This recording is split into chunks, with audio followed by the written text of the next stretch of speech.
আপনি তো লাভ করবেন, আমি তো নিশ্চয়ই বলবো না যে ভাই আপনি কেন দামে বিক্রি করেন, কিন্তু 1300 টাকা আর 1580 দুটোর কি দাম এক? আর রূপচাঁদা এটা কি রুয়াবজা না? রুয়াবজাটা একটু কাছে দাম তো।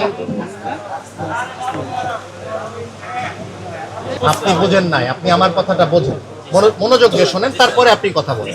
আজকে আমাদের বিজ্ঞ নির্বাহী ম্যাজিস্ট্রেটের নেতৃত্বে এবং র্যাবের সহযোগিতায় আমরা কারণ বাজার কিচেন মার্কেটে তদারকি করেছি। এখানে আমরা বেশ কিছু প্রতিষ্ঠান তদারকি করেছি, পাইকারি দোকান সহ খুচরা দোকান তদারকি করেছি, ফলের দোকান তদারকি করেছি। আমরা এই তদারকির প্রেক্ষিতে কিছু অনিয়ম পাওয়াতে আমরা আইনানুগ ব্যবস্থা নিয়েছি। বিজ্ঞ ম্যাজিস্ট্রেট বলেছেন যে আমরা 9টি প্রতিষ্ঠানকে 26,000 টাকা অর্থদণ্ড প্রদান করেছি এবং আদায় করেছি, এবং আমরা একই সাথে জরিমানার পাশাপাশি বাকি ব্যবসায়ীদেরকেও সতর্ক এবং সচেতন করেছি, তারা যাতে ভোক্তা অধিকার আইন যথাযথভাবে মেনে ব্যবসা কার্যক্রম পরিচালনা করে।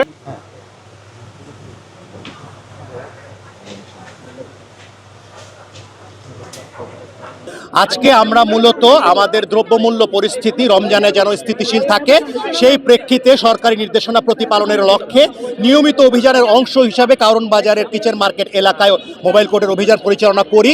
আমাদের সাথে আপনারা যেমনটা আমাদের র্যাব 2 এর উপ অধিনায়ক বলছিলেন, আমাদের র্যাব 2 এর সহায়তায় আমাদের সাথে ভোক্তা অধিকার সংরক্ষণ অধিদপ্তরের প্রতিনিধি আমাদের সাথে উপস্থিত ছিলেন। আমরা মূলত যে ধার্যকৃত মূল্য তার থেকে অতিরিক্ত রাখা, মূল্য তালিকা প্রদর্শন না করা এবং একই সাথে মূল্য তালিকা বা মেয়াদ ঠিকমতো প্যাকেজিংয়ে উল্লেখ না করা, এ ধরনের অপরাধে 9টি মামলায় মোট 26,000 টাকা অর্থদণ্ড করেছি এবং অর্থদণ্ড আদায় করা হয়েছে। 1300। আচ্ছা, দেখি এখানে লবঙ্গ কোথায়? তো লবঙ্গ 1 কেজি ভাই 1580 টাকা, আপনি লিখছেন 1300 টাকা।